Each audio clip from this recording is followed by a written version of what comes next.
Secretary യോഗം ചില തീരുമാനങ്ങൾ എടുത്തിട്ടുണ്ട്. നാളെ സ്റ്റേറ്റ് കമ്മിറ്റി ഉണ്ട്. ആ സ്റ്റേറ്റ് കമ്മിറ്റി കൂടി അതിൽ സെക്രട്ടേറിയറ്റും സ്റ്റേറ്റും കൂടി ഡിസ്കഷൻ കഴിഞ്ഞതിന് ശേഷം തീരുമാനം ഉണ്ടാവും. ഇയാൾക്ക് ഇന്നലെ തുടങ്ങിയ തിരക്കാണല്ലോ സ്ഥാനാർത്ഥിനെ നിശ്ചയിക്കുന്നത്. അതല്ലേ ഇപ്പോൾ ആലോചിച്ചുകൊണ്ടിരിക്കുന്നത്. അല്ല അതൊന്നും ഇപ്പം തീരുമാനമില്ലല്ലോ. നാളെ പറഞ്ഞു. എനിക്കറിയില്ല, ഞാൻ ആ മുന്നണി യോഗത്തിൽ പങ്കെടുത്തിട്ടില്ലല്ലോ. അല്ല ഞങ്ങൾ ഒരുപാട് കാര്യങ്ങൾ ഡിസ്കസ് ചെയ്തു. നാളെ സ്റ്റേറ്റ് കമ്മിറ്റി കൂടി ഡിസ്കസ് ചെയ്തിട്ട് എന്താ പറയുക, ഒരു പൊതു അഭിപ്രായം. സെക്രട്ടേറിയറ്റ് എന്ന് പറയുന്ന ആകെ 18 മെമ്പർമാരേ ഉള്ളൂ. സ്റ്റേറ്റ് കമ്മിറ്റി 113 പേരുണ്ട്.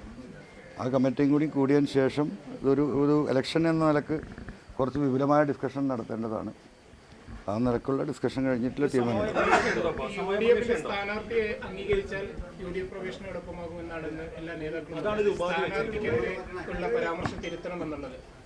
അല്ല ഞാനിപ്പോൾ റോട്ടിൽ കൂടെ പോകണമെന്നിങ്ങനെ സ്ഥാനാർത്ഥിൻ്റെ കാര്യങ്ങൾ തിരുത്തേണ്ട കാര്യമില്ലല്ലോ. നമ്മളതിൻ്റെ പാർട്ടാകുമ്പോഴാണല്ലോ നമ്മുടെ അടുത്ത് എന്തെങ്കിലും വീഴ്ച വന്നിട്ടുണ്ടെങ്കിൽ തിരുത്തേണ്ടത് അല്ലേ? അല്ല, ആര്യാടൻ ഷൗക്കത്ത് എന്നല്ല, UDF നിർത്തുന്ന ഏത് സ്ഥാനാർത്ഥിയെയും പിന്തുണക്കാമെന്ന് 1000 വട്ടം പറഞ്ഞല്ലേ. പിന്നെ ഇതിലെന്താ കൺഫ്യൂഷൻ? അങ്ങനെ ഒരു കൺഫ്യൂഷൻ ഉണ്ടെന്നുള്ളൊരു നരേഷൻ ഉണ്ടാക്കിക്കൊണ്ടിരില്ലേ ചില UDFൻ്റെ നേതാക്കന്മാർ.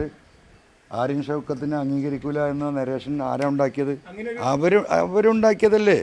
ഞാനെന്താ പറഞ്ഞത്? ഫൈനലി ഏത് ചെകുത്താനായാലും ഞാൻ സമ്മതിക്കുമെന്ന് പറഞ്ഞല്ലേ. അപ്പോൾ അത് നമ്മളെ കക്ഷിയാക്കണ്ടേ? നമ്മളെ ഘടക കക്ഷിയാക്കുകയാണെങ്കിൽ മാത്രമേ ഇനി സംസാരമുള്ളൂ. ഒറ്റ മിനിറ്റ്. അങ്ങനെയാണ് ഇന്നത്തെ ഡിസ്കഷൻ. മത്സരിക്കണ്ട എന്നുള്ളതൊക്കെ നാളത്തെ ഡിസ്കഷൻ കൂടി കഴിഞ്ഞിട്ടേ തീരുമാനിക്കുകയുള്ളൂ. അപ്പോൾ അവരെ വിശ്വസിക്കാൻ പറ്റില്ല. അതിനെ ചില ആളുകൾക്ക് അതിൽ വളരെ ദുഷ്ടമായ ചിന്തകളുണ്ട് എന്ന് നമുക്ക് വളരെ കൃത്യമായി ഈ കഴിഞ്ഞ 4-5 മാസത്തിൽ ബോധ്യപ്പെട്ടിട്ടുണ്ട്. അതുകൊണ്ട് ഇനിയൊരു അബദ്ധത്തിൽ പോയി ചാടരുത് എന്നതാണ് മൊത്തത്തിലുണ്ടായ ഇന്നത്തെ സെക്രട്ടേറിയറ്റിൻ്റെ ഒരു പൊതു ആലോചന. പിന്നെ മത്സരിക്കണ്ടേ എന്നുള്ളതൊക്കെ എന്താ പറയുക, നാളത്തെ സ്റ്റേറ്റ് കമ്മിറ്റിയും കൂടി കഴിഞ്ഞതിന് ശേഷം ഞങ്ങൾ തീരുമാനിക്കുള്ളൂ. ഞാൻ മലയാളമാണ് പറഞ്ഞത്. ഈ ഉത്തരവാദിത്തം ഏറ്റെടുത്ത ചില ആളുകളിൽ അവിശ്വാസ്യത അനുഭവപ്പെട്ടിട്ടുണ്ട്. അപ്പോൾ ഇനിയും അങ്ങനെ ഒരു കൂട്ടായ ഉത്തരവാദിത്തത്തോടു കൂടി കാര്യങ്ങൾ UDF ലീഡർഷിപ്പ് ഏൽക്കുകയാണെങ്കിൽ മാത്രം, അതും പബ്ലിക്കായി പറഞ്ഞുകൊണ്ട്, മനസ്സിലായോ? നമ്മളൊരു കാര്യം തീരുമാനിച്ചു കഴിഞ്ഞാൽ ഇത് രാഷ്ട്രീയം എന്ന് പറഞ്ഞാൽ പൊതുവാണല്ലോ, ജനങ്ങളോട് പറയണമല്ലോ. ഒളിച്ചിരുന്നിട്ടുള്ള ഒരു ഡിസ്കഷനും ഞങ്ങൾ തയ്യാറല്ല. ഞങ്ങൾ ഇതുവരെയുള്ള ഞങ്ങളുടെ എന്താ പറയുക കാര്യങ്ങൾ കണക്കിലാക്കി എവിടെയാണെങ്കിലും എല്ലാം സ്വകാര്യമായിട്ടാണ് ചർച്ച ചെയ്തത്. ആ സ്വകാര്യമായി ചർച്ച ചെയ്തൊക്കെ ഒരു വിശ്വാസ്യതയുടെ അടിസ്ഥാനത്തിൽ. ആ വിശ്വാസ്യത ഇപ്പോൾ ഞങ്ങൾക്ക് നഷ്ടപ്പെട്ടു ചർച്ച ചെയ്ത വ്യക്തിയുമായി, ഉത്തരവാദിത്തപ്പെട്ട വ്യക്തിയുമായി. അതുകൊണ്ട് ഇനി ഞങ്ങൾ എന്ത് ഡിസ്കസ് ചെയ്യണമെങ്കിലും അത് പൊതുവായിട്ട് പൊതുസമൂഹം കൂടി അറിഞ്ഞിട്ടുള്ള ഡിസ്കഷനെ ഞങ്ങളുള്ളൂ. അല്ല അത് ഞങ്ങളോട് ചർച്ച ചെയ്യുമ്പോഴല്ലേ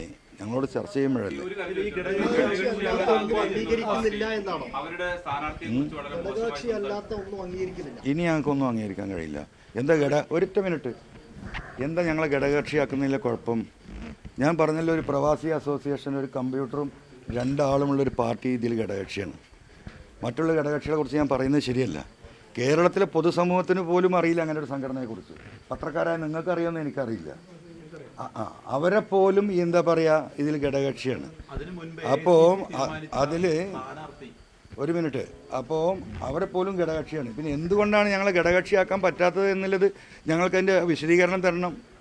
അല്ല, സ്ഥാനാർത്ഥിയെ തള്ളി പറഞ്ഞത് പിൻവലിക്കണമെന്നുള്ളത് അവരുടെ ഒരു ന്യായമായ ആവശ്യമായിട്ട് തോന്നുന്നില്ല.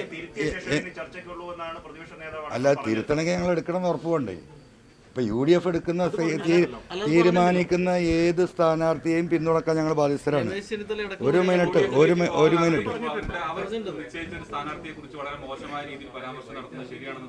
അല്ല, അത് നിങ്ങൾ ഉണ്ടാക്കി കൊണ്ടുവരാൻ ശ്രമിച്ചുകൊണ്ടിരിക്കുന്ന നരേഷൻ അതാണ്.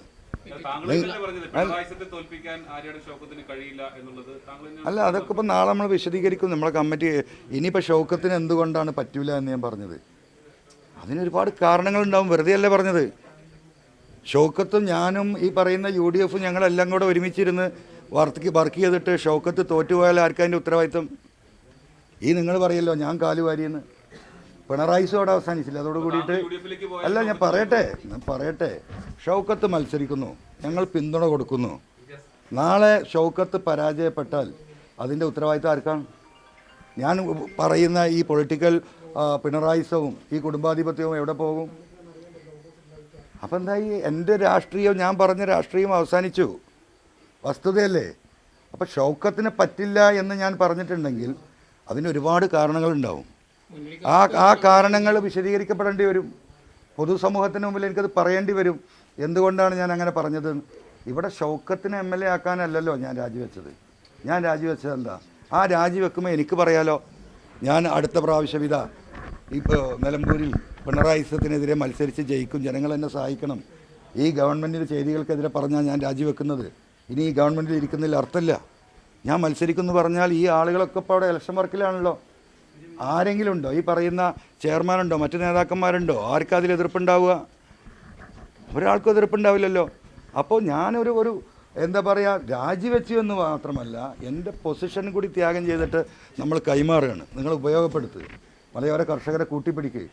മലയോര മേഖലയിലെ വന്യജീവി പ്രശ്നവുമായി ബന്ധപ്പെട്ടിട്ട് കൂടിയാണ് അന്ന് ഞാൻ രാജിവെക്കുന്നത്. ആ വിഷയങ്ങൾ ഏറ്റെടുക്കാൻ ശേഷിയുള്ളതും ആ ഒരു മലയോര കുടിയേറ്റ കർഷകനായ ഒരു വ്യക്തിയെ നിങ്ങൾ സ്ഥാനാർത്ഥിയാക്കുക എന്ന് പറഞ്ഞതാണ് ഞാൻ ജീവിതത്തിൽ ചെയ്ത ഏറ്റവും വലിയ പാതകം. അതാണല്ലോ ഇപ്പോൾ പറയുന്നത്. അത് കഴിഞ്ഞ് നമ്മൾ ആവർത്തിച്ച് പൊന്നു ചങ്ങാതി ഇപ്പോഴത്തെ കാര്യമല്ല പറയണത്, അന്നത്തെ കാര്യമാണ് പറയുന്നത്. മനസ്സിലായോ? അപ്പോൾ ഘടകക്ഷിയാക്കി കഴിഞ്ഞല്ലോ ജയിക്കുമെന്ന അഭിപ്രായം എനിക്കില്ല. മനസ്സിലായോ? അത് നാളെ നമുക്ക് ഡിസ്കസ് ചെയ്യാം. അങ്ങനെ അല്ല, ജനങ്ങൾ വോട്ട് ചെയ്യണ്ടല്ലേ? എനിക്കൊരു വോട്ടല്ലേ? എനിക്ക് അതുമില്ല അവിടെ. എനിക്ക് കർണാടക, എനിക്ക് പറയാനല്ലേ പറ്റുള്ളൂ. ജനങ്ങൾ വോട്ട് ചെയ്യണ്ടേ? അപ്പം അതെ എൻ്റെ കുഴപ്പമില്ല. അതിൻ്റെ കുഴപ്പം എന്താണെന്നും ഞാൻ എന്തുകൊണ്ടാണ്, എനിക്ക് ഷൗക്കത്തിനോട് ഒരു വിരോധമില്ല. എൻ്റെ ബന്ധു കൂടിയാണ്. മിനിയാന്നും കൂടി അവൻ്റെ കൂടെ ഞങ്ങൾ ഒരുമിച്ചിരുന്ന ഊണ് കഴിച്ച് ഞാൻ പറഞ്ഞിട്ടുണ്ട്. ഒരു ശത്രുവിൻ്റെ കൂടെ ആരെങ്കിലും ഊണ് കഴിക്കുമോ? അല്ല, ഞാൻ പറയട്ടെ, നിങ്ങൾ അങ്ങനെ പോലെ, നിങ്ങളുടെ ഉദ്ദേശം എന്താ എനിക്കറിയാം. ഒരു ശത്രുവിൻ്റെ കൂടെ എന്താ പറയുക, ഇത്രയും വലിയ ക്രൂഷ്യലായിട്ടുള്ള ഇഷ്യൂ നിൽക്കുമോ? ഞാനും ഷൗക്കത്ത് ഒരുമിച്ചിരുന്ന് ഭക്ഷണം കഴിച്ച് രാഷ്ട്രീയം പറഞ്ഞിട്ട് അവിടുന്ന് പിരിയുന്നത്. പക്ഷേ ഷൗക്കത്ത് എന്ന് പറയുന്ന വ്യക്തിക്ക് ആ നിലമ്പൂർ മണ്ഡലത്തിൽ വിജയിക്കാൻ കഴിയാത്ത ഒരുപാട് കാരണങ്ങളുണ്ട്. അത് നാളെ നമുക്ക് ഡിസ്കസ് ചെയ്യാം.